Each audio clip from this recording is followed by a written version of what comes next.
So, are you aware of the new Headspace recommendation for home canned chicken?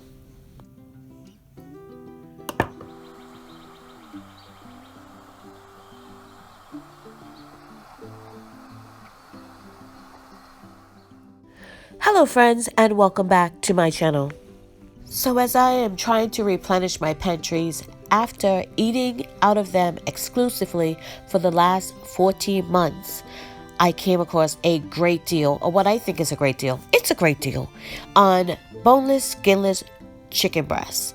They were 105, which I haven't seen in my area in a long time. Now, that's with an additional discount that I had. So 144 without the discount at my restaurant supply store. And that price I haven't seen in years. Years. So I couldn't pass it up. And because I am literally 3 meals away from completely being out of home canned boneless, skinless chicken breast, which is crazy. It's like a staple in my household. I definitely could not pass up this deal. And I decided to buy 40 pounds of boneless, skinless chicken breasts. So before I even start my canning project, I make sure all my equipment and my jars and my rings and my lids are ready to go. So here are the 40 pounds of boneless, skinless chicken breasts I picked up from my local restaurant supply store. This I actually picked up from Gordon's. And yeah, I'm glad if you see they have it in the package. Some of these you pick up and it's just all in the box together. This is actually 4 separate packages and they are 10 pounds each of the boneless, skinless chicken breasts. And I am grateful for that. So I can do them in 2 batches, probably over 2 days, because I have another project going on and I'll have that video up. I'm not sure if before this one or after this one. But yeah, I have a lot going on today. So I'm not sure I'm going to get through all of this chicken today, but I'm going to try. So the first thing I'm going to do is wash my chicken in cool water. And I use lemon juice, sometimes I use lime juice, sometimes I use vinegar, but I wash my chicken in something. I don't just start cutting it up and putting it into jars. I wash it and clean it. So I'm just going to clean my chicken, take off any bits of skin and anything else they might have left on that I don't want to go into my jars. And here it is, nice and clean and ready to be cut up. I have my cutting board here and then I have a bowl that I'm going to put my cut pieces in. So you want to start with a nice sharp knife. You want to get through this as quickly as possible. So my knife is been sharpened and I am ready to go. I am cutting it into about 1-inch chunks, maybe a little bit bigger than that, but I'm aiming for 1-inch chunks, and you want to try to keep them about the same size so they all cook at the same rate. So I am doing this in 2 batches, 20 pounds each, because that's what my Presto canner takes. It takes 20 of the pint-sized jars, and that's what I'm using. So the other 2 bags I put back into my fridge to wait for the second round. So here it is all cut up. I have my jars. I am using regular mouth jars because I find that it's easier to press it down and the meat stays down at the required headspace. So I am working in small batches because I don't have a lot of space, but I find if I work in small batches, I don't get overwhelmed and I don't forget stuff. So that's what I like to do. If you like to work in big batches, then great. But I find if I work in small batches, maybe 6 to 10 at a time, I get everything done and I don't forget anything. So I add a poultry season that I made for canning. This is specifically for my canning jars. So I put a level teaspoon into each of them. Now I found that if I put the seasonings down the bottom or in the middle of it, it tends to not stick as much to my lids. So I am debubbling my jars and I'm not putting any liquid in them because this is a raw pack and they will produce their own liquid in the canning process. So are you aware of the new Headspace suggestion that they have made for home canned chicken? I wasn't. I heard it in passing, but someone needs to come up with a new tool because the new headspace is not represented here. And as you can see, I broke the back end of this tool. I'm just using it to try and measure this a new headspace that they've come up with at 1¼ inches. So yeah, somebody needs to come up with a new tool. So once I've tried to get my head spacing correct on this chicken, I'm going to wipe my rims with a clean paper towel with vinegar. And I am using distilled white vinegar just to wipe these rims, make sure there's no debris. So once I wipe my rims twice with vinegar, I am putting on my lids, which I have soaked in warm water. I did wash them in warm soapy water, and then I put them in warm water just to sterilize or soften up that compound on the back of them. And that's the way I do it. They say you can skip that step, but I never do. I still do it. And I am putting my bands on fingertip tight, making sure not to over tighten them. And here is my last jar going into the canner. It is 10 on the bottom and 10 on the top. That's another reason I use regular mouth pint jars for this, because I can fit more in my canner at one time. So because I'm doing a raw pack, everything is cool. My meat, my jars, my water in the canner, everything at the same temp.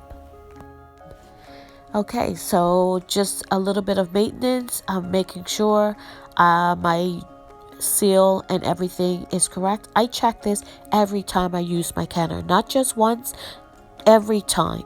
You want to make sure your vents are clear, your seal is not cracked up or anything like that. You want to make sure your canner is in working order. So with everything being cool in my canner, I bring it up even slower than I normally would. So once I get it up to steam, I let it vent for 10 minutes. So this is a Presto 23 quart. So after 10 minutes, my little button in the front pops up and I know it's time to put on my weight. Now with my altitude above sea level, I pressure can at 11 pounds of pressure.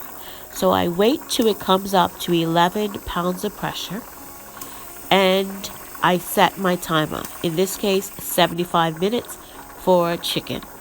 So once I set my timer, I don't go very far. I've made that mistake before. I want to watch this because I can on a glass top stove, and the way it fires, it can easily come off of pressure, and I don't want that to happen. If that happens, you have to restart your timer from the beginning, or else your jars will not process correctly. So I keep an eagle eye on it the whole 75 minutes. I will check it every 5 minutes, 10 minutes or so, but you want to not go very far from your pressure canner once you have brought it up to pressure and are processing whatever you have in it. This was by far the best canning session I have ever had, I think. I had to adjust my stove once. It was heading up over 12 and I didn't want that. So I had to adjust it once. Now, once your timer has gone off, you want to turn your stove off and just leave it. You don't want to touch your canner. You don't want to move your canner. You don't want to do anything. Just leave it and let it come down off of pressure naturally. So once you've allowed your canner to come off of pressure naturally, it goes back down to 0. So your dial is at 0. Your little button in front has gone back down.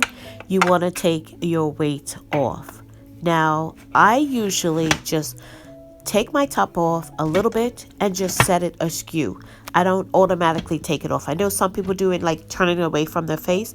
I just did it askew for like 5 minutes. So here they are. My chicken has processed. This is the first batch. And as you can see, they're nice and bubbly. You don't want to tip any water that might be in the top of them to the side, because that could compromise the seal. Just set them straight down. Lift them out of the canner and put them wherever you're going to put them. I put them on my counter with a tea towel underneath, and I let them sit there. I will let them sit there for 24 hours and just let them finish the processing. And I don't touch them until the following day, when I will take off the bands and everything. And I'll show you how I do that.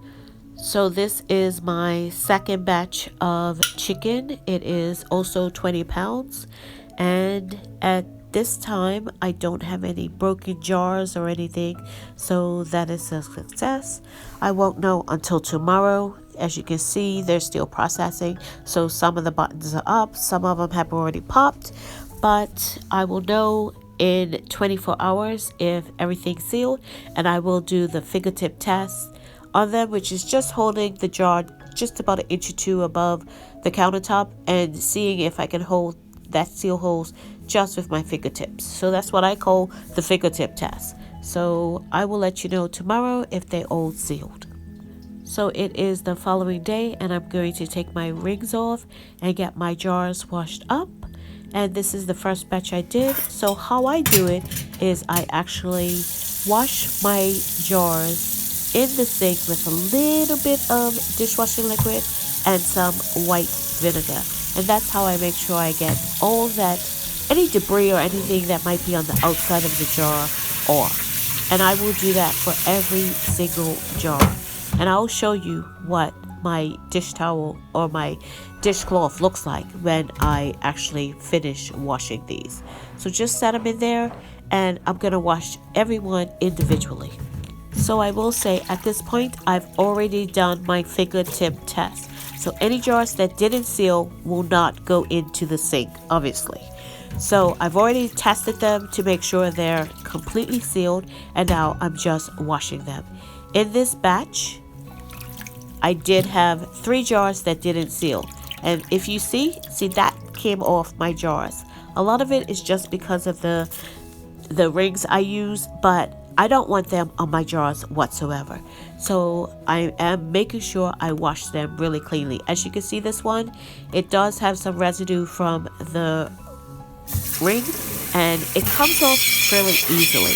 Most of that stuff is just watermark and I do rinse them with some warm water, making sure all that soap suds and stuff is off, and then I will dry them. This is the one that was really bad just now, and as you can see, it's pretty much gone. You can't really tell that it was really stained just now. So some vinegar and a little bit of dishwashing liquid and it will get all those stains off. So what I do after that is I set them on a counter and I will wipe them off. Just a dry tea towel and wipe them off. That was the one that was really stained. It's not as bad now. And I will wipe them dry. And at this point, once you wipe them dry, I will wipe the jars as well. I can't do that holding the camera. But I will label them with the date because I can see what's in them. If you don't really know what's in them, you can do what it is and the date, but I just do the date. And I put them back in the box because it's easier for me to transport them to my cold room and easier for me to store them down there because space is limited and I do have to stack them.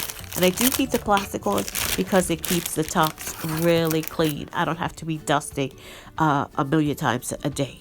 So I will say I have been pressure canning for 5 years now and canning for about 8 years now. And before now, I have had 2 jars that have failed on me. And as of today, I have 5 jars that failed on me. So out of this first group, I had 3 jars that did not seal. So what did I do? I usually just put them in my fridge, but because it was so much, I wanted to do a sort of longer term thing. So I put them into these Ziploc bags and I put them into my freezer and I will use them over the next month or so. So if your jars do not seal, you can put them in the fridge and use them within the next day or 2. And if you want a longer term solution, put them in a Ziploc bag or a freezer bag and put them in your freezer. And I will use these up in a dish in the next month. Now, if you have a jar in your storage that's sealed in processing and you put it in storage and you find that the seal let loose, in your storage, you want to get rid of that. You don't want to chance it. Throw it out. With me, I have had 3 happen this way, and I threw out the jar, the lid, the ring, everything. I didn't even open it. I threw away the whole thing. I know it is an investment, but do you really want to take the chance of that even getting into the air? Thank you so much for watching. If you haven't subscribed, please subscribe. and click that notification bell to be notified when I upload videos. And remember, stay safe and keep prepping.